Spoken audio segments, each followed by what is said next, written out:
Hello again, everyone, and welcome back again for another video. I got another case to do a build in today. This case is a little special to me. This case is actually one of them that was saved from the flooding that happened here in the house in the basement. Um, it was sitting up high before, as the water was starting to come up, and I was trying to save everything I could, mainly primarily my stuff like my computer, my laptops and stuff, and then whatever parts that I could. This case made it through unscathed. It was untouched. I got it up to dry land before the water got high enough to hit it and do any damage to it. And that was last June, and here it is November. Uh, and that case has just been sitting around waiting for a new build to happen. Something that I was actually planning last June, but well, circumstances happen. But today we're going to do a build in this Darkrock A8-M case. This is a white build, and this case has actually already been sold. Sorry, I know I got one that's up for bid on eBay right now. This one has already been sold.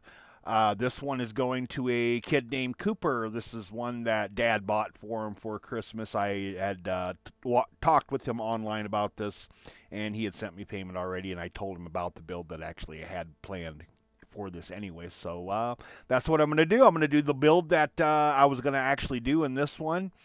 And this one's actually going to be for Cooper. We're just going to kind of put the colors in here that Dad requested for him that he liked. But let's get this unboxed. Let's take a look at this case. Let's talk about this case and start this build. Okay, I got this out of its box now so we can take a look at it. We'll start over here on the right hand side. You can see right here there is a couple hinge things right there for the door. This does have a swinging door, which is one of the reasons I bought it, because I do like the swinging door on it. It comes with 3 fans, as you can see right there. The bottom 2 fans are 3-pin, not RGB. This fan right here is RGB, and it is 4-pin PWM. You'll also see that there is a window right there for showing off the power supply, and this will fit a ATX size, micro ATX or ITX size case. It'll also, according to this right here, it says extended ATX. That'd be a pretty tight fit, but according to this, it can do it. The brackets on the back here for the PCI slots, as you can see, they did provide some screws with them, and they are removable. They're not the kind that, you break away. I hate to break away. You can see we can get 3 fans up on top. Well, probably 2 fans, I'm not sure.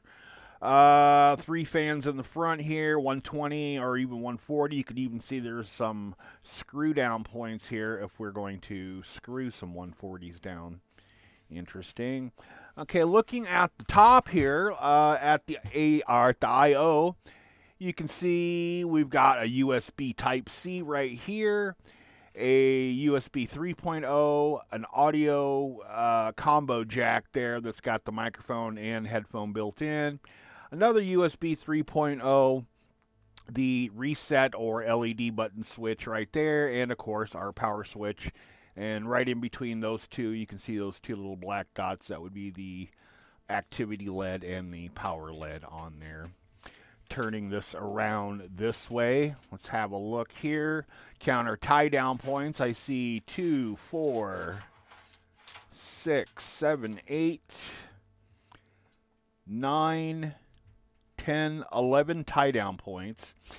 Right here we have a rack that you can remove with this screw right here. You take that out, and then you can mount your SSDs right there, flip them back in there, hold 2 more SSDs right there. Looking down at the bottom, you can see we can get 2 more drives mounted here in this rack right here, which is also removable. You can also move it up back this way if you like. On the bottom here, let's take a look. There is a filter that comes with it for the power supply right here that is removable. Right here would be the screws that we would take out to shift the hard drive cage over if we need to. Power supply bay, as you can see, only will go one way. You cannot reverse the power supply, so it's going to go fan side down on there. The door on this back part here is one of these kind that flip open like this. I actually kind of prefer these over the other kind that like you have to put over there and slide over. Those ones are kind of hard to work with. But overall, nice looking case. Time to start doing some building in here. I'm gonna start by actually I think I'm gonna remove those fans and put some better fans in there. But I'll tell you, before I start working on this case, let me put the case over there. Let me cut the scene. Let's pick up some parts and let's talk about the parts that we're doing in here.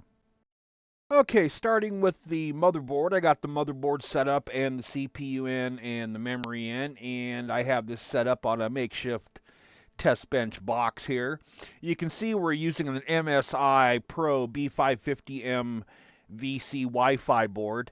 This board, I like this board for most any build, basically because it's got everything you really would want until AM4 is basically phased out. I mean, it's starting to happen now. So we got the features that we really would want in something like this. We got the RGB on here. We actually have a switch here for the LEDs. PWM, we've got what, one, two, three, four of those for our fans. We got a jack right here for USB Type C.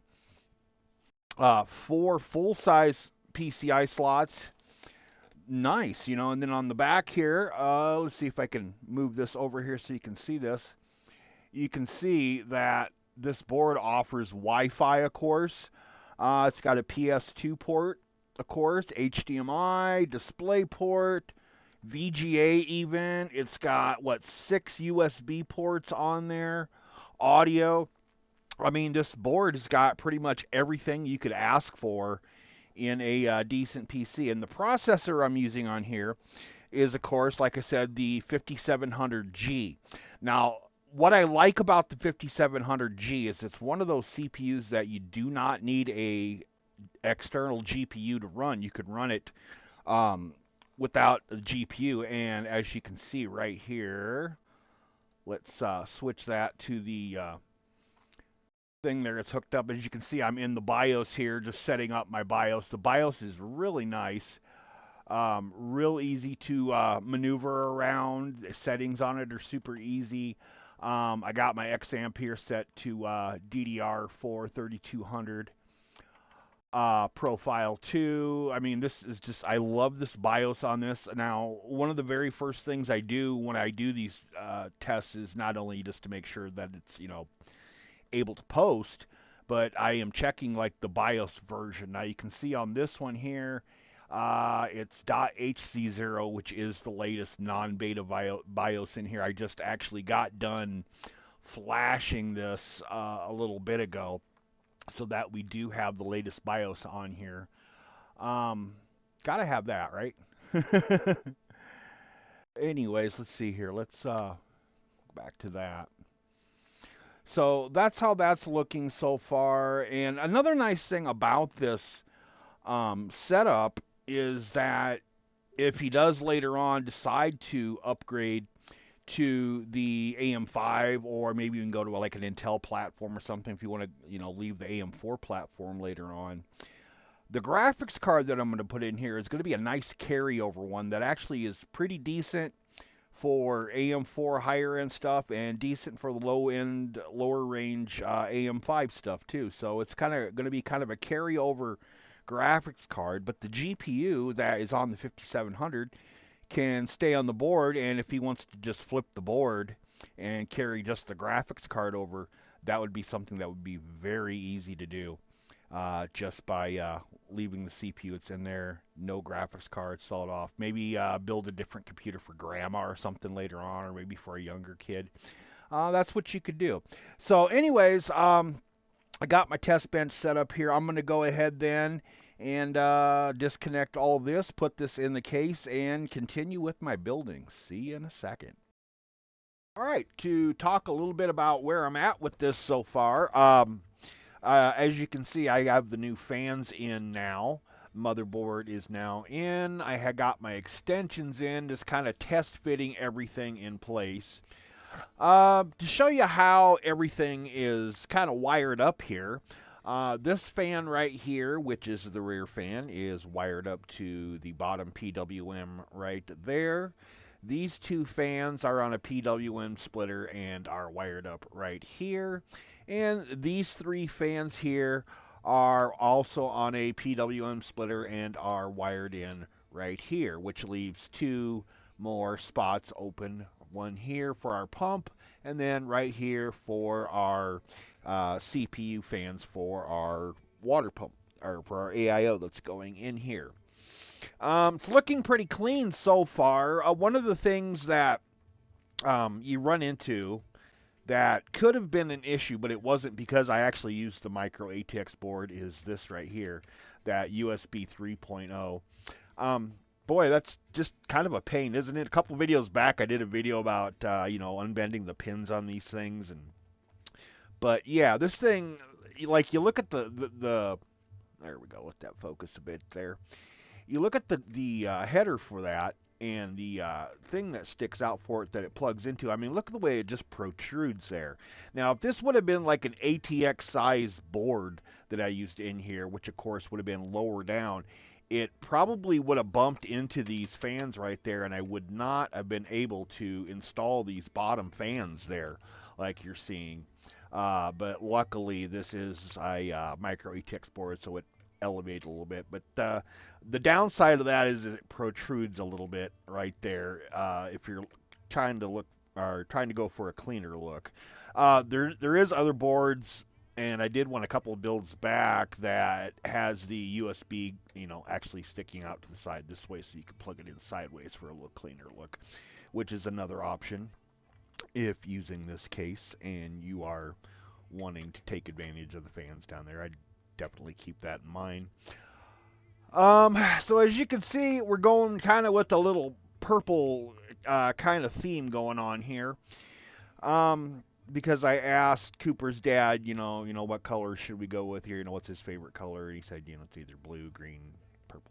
And I said, which out of those? And we went with purple. So we're going with purple. Now, backing up a little bit more, you can see the power supply window is now purple.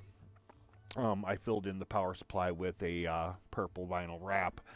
I'm thinking what I want to do here, and I'm going to try it because I got some more purple vinyl wrap. I got like the 12 by 12 squares. I got like a thick thing of different colors of them, but I got a couple of the purple. So I'm thinking what I'm trying to do here is maybe leave this open and maybe do some purple right in there. Right now I'm just kind of planning it out, guessing. Otherwise, we're going to have some white going on in here too. I'm waiting for the GPU to get here. That's not here yet. Coming off of Amazon.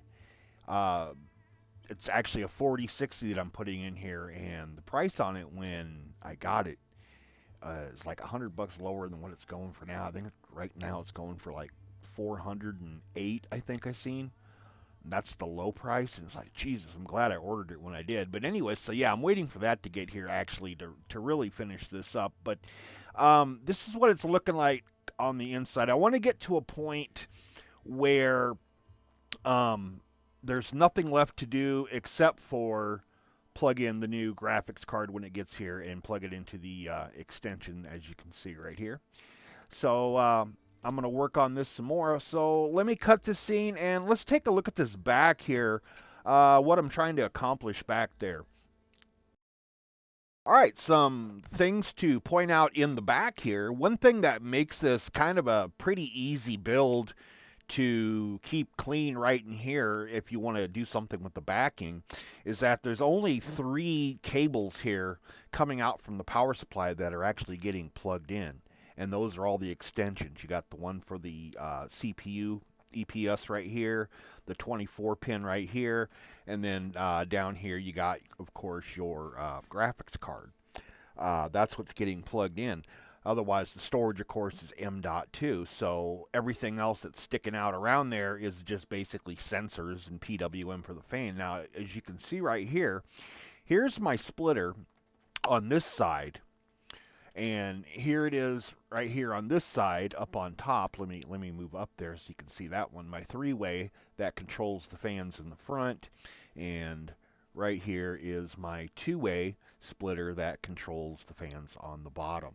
So basically, if I have problems with this, it's not going to be a deal where I'm going to need to um, snip wires and stuff to get to the fans or unplug anything up front. I don't have to mess with anything up front if something goes out, unless it's the PWM splitter itself. But anyways, I could just take the old fan, unplug it from back here, anywhere from back here, with the exception, of course, being the rear fan right here, which is plugged right down here directly through and plugged in down there. But anyways, now these wires here that you see, these are actually RGB. We could actually take these and scoot those out of the way for now. Like I said, I am still organizing wires here, so you could actually, if you can imagine, this will be nice and cleared out here, and hopefully cleared out down at the bottom here too. Now you can see our wire tucking. Let me tilt the camera here and bend the light a little bit so that looks a little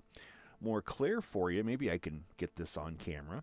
Um, as you can see, most of the power supply wires are tucked in between the power supply and the hard drive cage, and then we have some wires right here that are tucked underneath where the hard drive cage is. That way it's nice and open there for some nice open air going in. That way, nothing, clogging up, or not that it would make too much of a difference, but it does give it kind of a cleaner look. Now, in this case here, we almost have the room. I might try it. Nah, I ain't going to bother with it.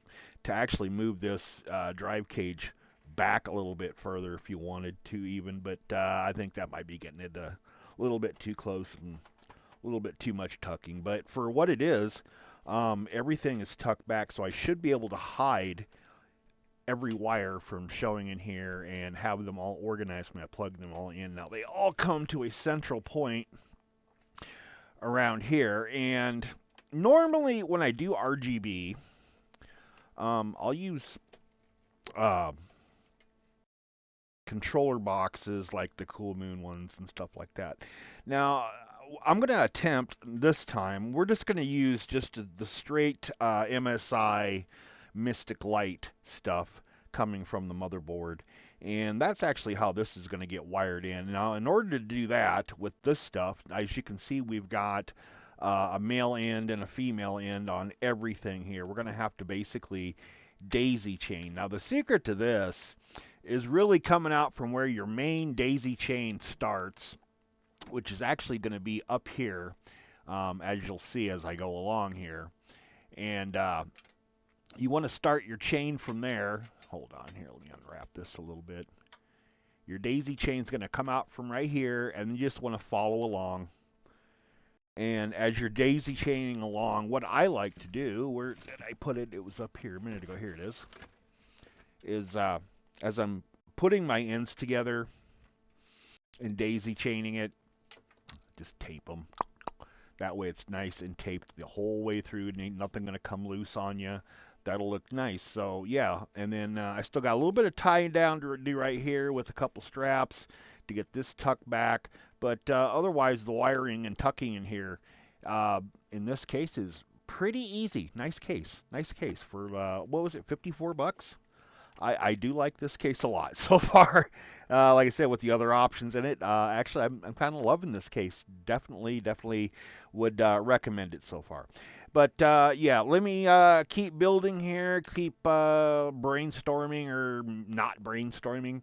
I don't know. But I'm almost there to the point, like I said, where all we're waiting on then is just the graphics card, and we can run it without it. So next, I guess, is finish up this, install my AIO, and well, wait around for a couple days for the delivery man to bring me that GPU, and then we can finish this thing up. All right, so the build is done now. Couple quirks here, of course, that I had to work around. As you'll see right here, the AIO did have to get mounted in the front. There was not enough clearance here on the top to mount it on the top, which, no big deal. It is what it is. But that's how we got that going there. And you can see now everything in here is purple from like the sides back in here. I did a little bit of vinyl wrap here and vinyl wrap down on the bottom and then vinyl wrap right here. And see what I do, let me get it down here. I bought this thing here, which has got several different colors, as you can see, of vinyl wrap. And so it was actually pretty easy to go through all these and find a purple one that matched up well with these extensions here. So we got a nice purple theme going on here in this. Now, another thing I want to point out that I do love about this case, and this is one of the reasons I bought the case months back originally anyways, is this door right here. Oops. That you can open and close, which does make cleaning this so much easier and so much nicer. Um, so let's see here. I got, you'll see, of course, the AIOs right there. Right here, you'll see a M.2 cover that is RGB. This one here also has like a infinity mirror effect like the AIO's got on it. So we got kind of an infinity mirror effect going on there. 8 fans there. It looked really, really good, actually. Really good. All right, so let's cut this scene. Let's take a look at the stats on this, and then we'll look at the final, and then let's see how this thing games. All right, well, let's take a look at the stats here then, starting with the task manager. Let's take a look here. Under performance, I'm sorry. CPU, it's running the AMD Ryzen 7 5700G in here. Memory, we're running 32 gigs of PC 3200 memory.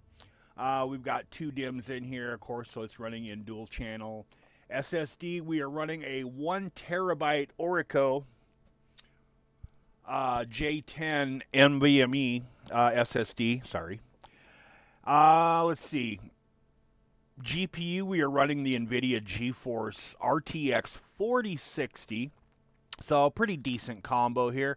It's going to be kind of interesting to see what kind of frames we get with the combo of the 5700 and the 4060.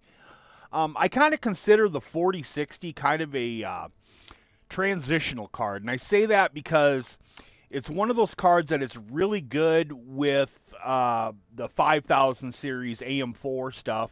But then again, if you maybe are switching over to the AM5, it's a nice graphics card that you can carry over with you and use that on the AM5 platform as well on the lower to mid-tier range stuff. And then another nice thing about this computer is if Cooper or his dad or whatever does decide later on they want to sell this and, maybe get their money back, carry over that GPU like I was saying, then they could just leave the integrated graphics on there from the 5700G and run it without the graphics card in it, and it would be just as fine. So, anyways, let me close this up here. Let's get back to the other stats on this. We'll start with Crystal Disk Mark here. You can see we got a 3263 on the read and a 1956 on the write. Write speeds are a little slower than what I typically see on these. I'm gonna we'll chalk that up to the brand of NVMe that I'm using in here. Anyways, looking at the Heaven benchmark, Heaven scored 255 frames a second with a max of 514. That's respectable.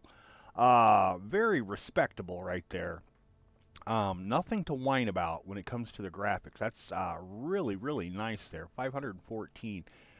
I'm impressed. But anyways, looking at Cinebench here. In the multi-core, it scored 15,007, just over that 15,000 mark again. That was something that kind of surprised me, Single core, it scored a 1491. Pretty decent looking score there on the single core as well. So all in all, pretty nice computer. So I'll tell you what here, let me do this. I'll turn it this way and we will, let me switch the 4K cam here. 1 second here. Let's switch this to the 4K cam and we'll turn off the capture card cam, and here is the computer. Now I have it set to a kind of a purple theme going on right now. Let's take a look at the top here. Let you have a look at some of the stuff there. Here's your USB-C port, your USB 3, your audio, all that stuff. Let me put this in here. Oops, 1 second here. All right, there we go. Gotta put my camera mount back right. Let me turn this here so you can see this way. That looks really bright and purplish. Now the RGB in this is controlled actually by the MSI Mystic Light software in the MSI Center. So that's how we're going to change the lights on this one. And you know, typically I'll wire these up so that you can push the reset button. This one I actually have the reset button being a reset button, so you know, it's kind of normal. Everything's just the way it's supposed to be when it comes to RGB control, reset power, all that stuff.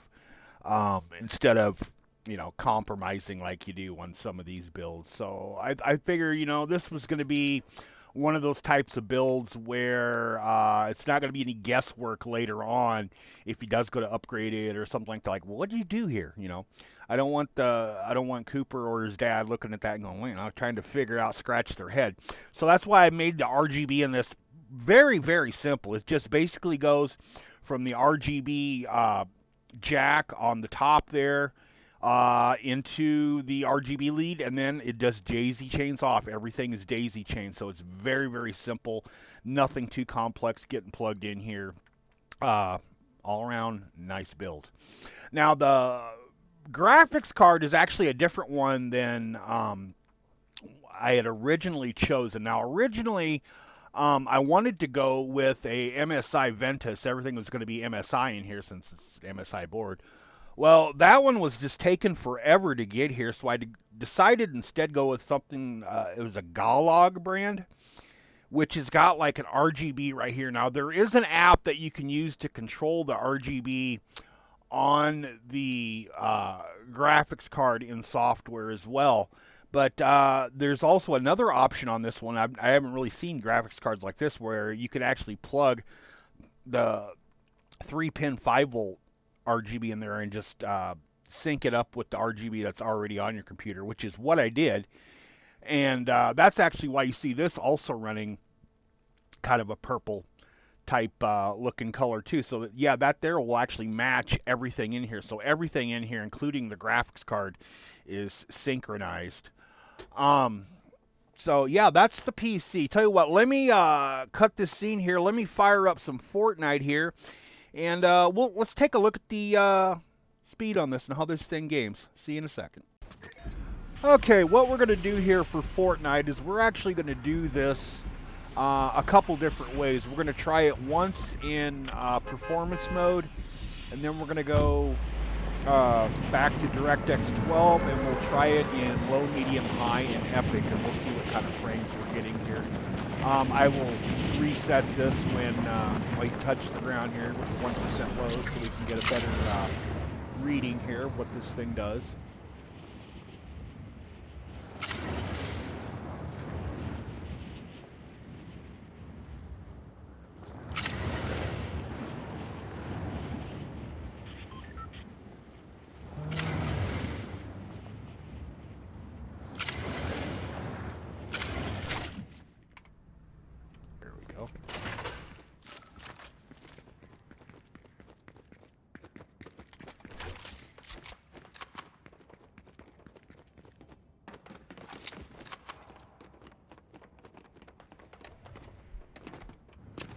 So, and I'm not really doing any real gaming here. I'm just kind of running with it just to kind of see what kind of frames it's going to put out for us.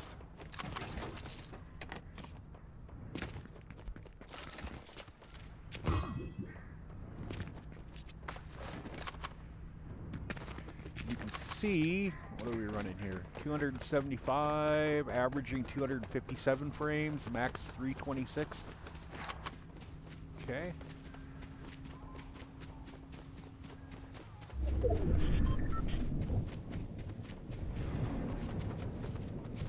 So that's pretty decent for performance mode.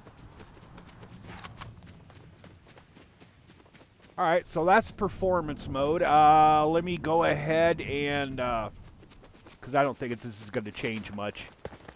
Not going to see too much of a difference here. So it looks like we're getting an average of 254 frames a second in performance mode.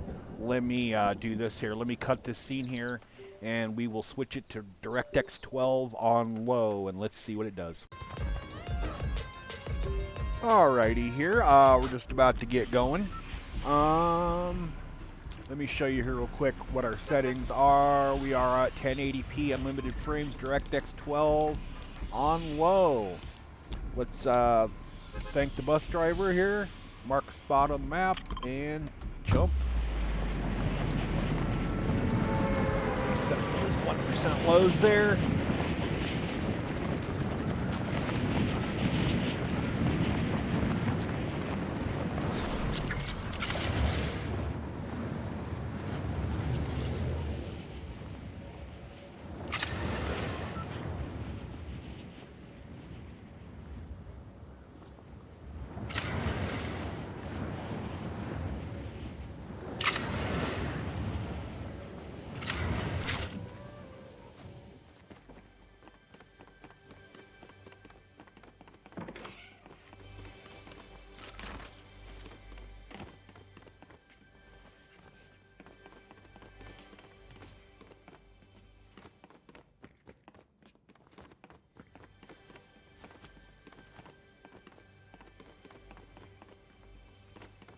There's like no weapons around here. What the hell?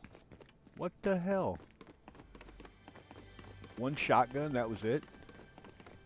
That was bullshit. Find a different house. Anyways, what are we getting here? 235 average. Pretty decent.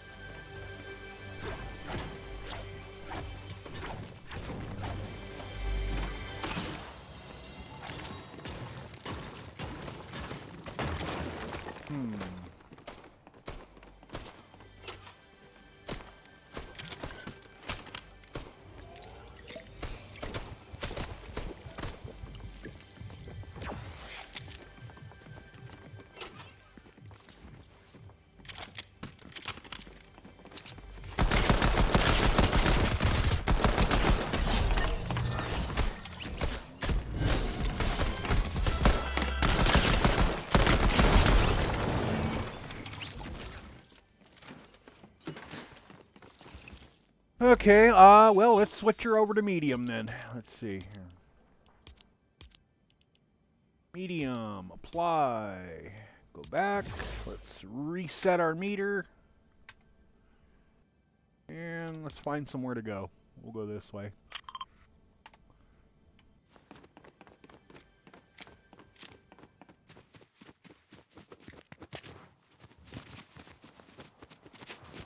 $214 average on medium. Okay.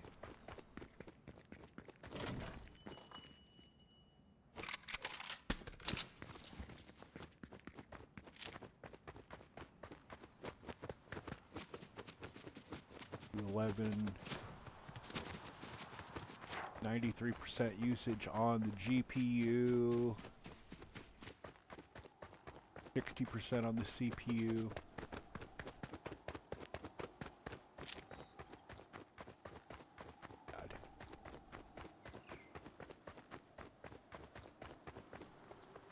Okay, let's do this then. We'll go back over here then, and we'll switch it up to high.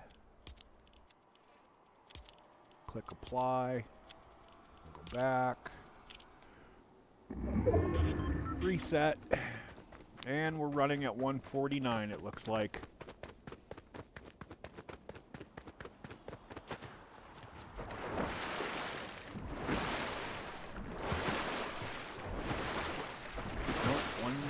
6 on high.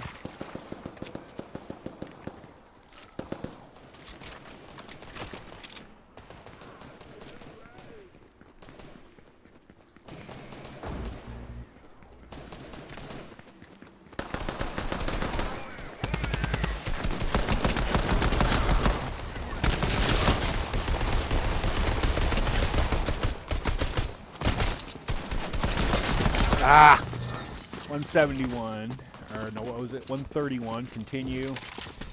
Ready up. Let me pause this real quick here, and then we'll continue this after the new round starts, and we'll see what Epic is doing. All right, here we are back in the game. Let me switch my keyboard over here. Thank the bus driver. Do a jump. Get down to it. Just so you know, before we reach the ground here. I am on high. Let's go ahead and switch this to Epic. We'll click fly here and go back. And when we touch the ground here, I'll reset the 1% load again. See where we're at.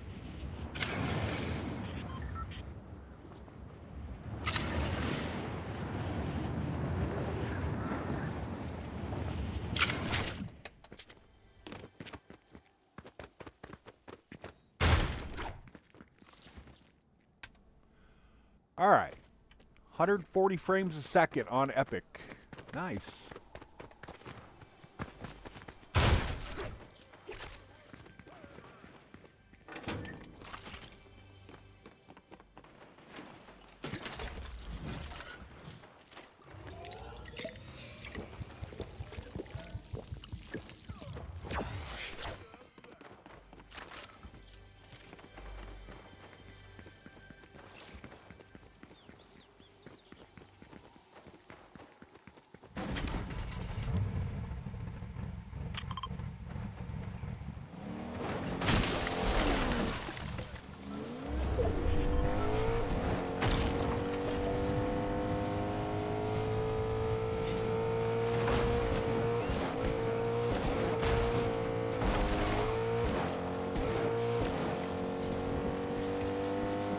Averaging, what, about 120, 119 frames.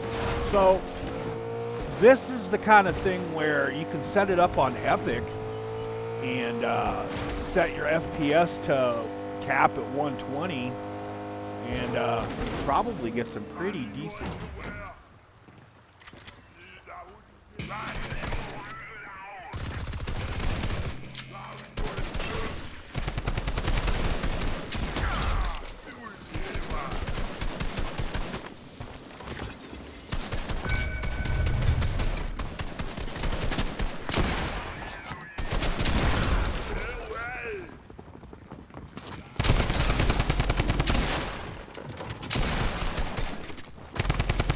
Boy, Snoop Dogg there is just really shitty to shoot, huh? I'm just standing right in front of him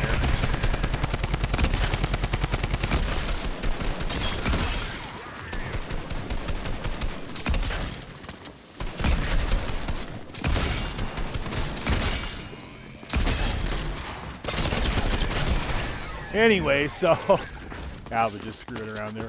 We ended up with 110 frames a second average on Epic with a max of 151. Pretty decent.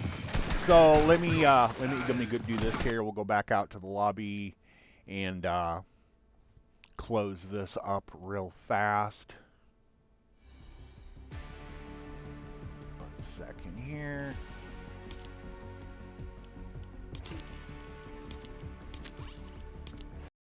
All right, so let me get out my camera here and we'll take this back here.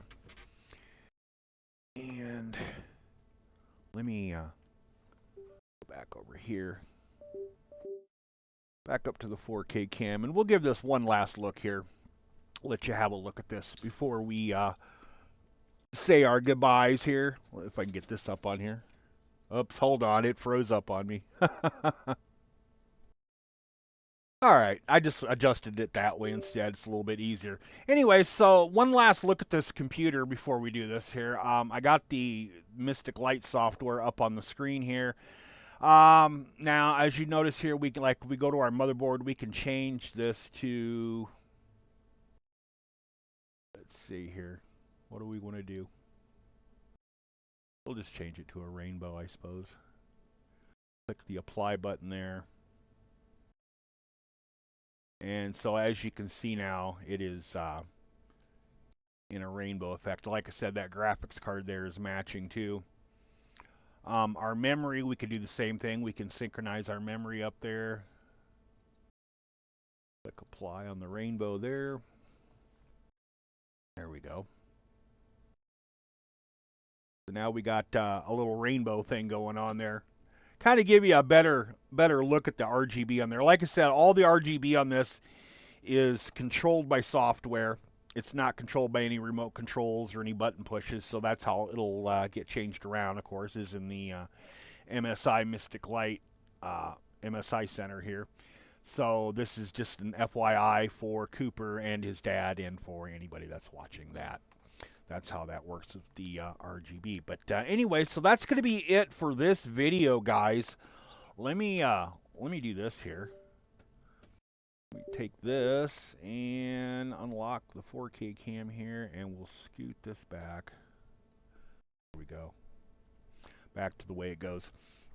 But that again is the Darkrock. What was that? M8, 8M, something like that. Where'd the box go? A8M. Darkrock A8M is what we did the build in.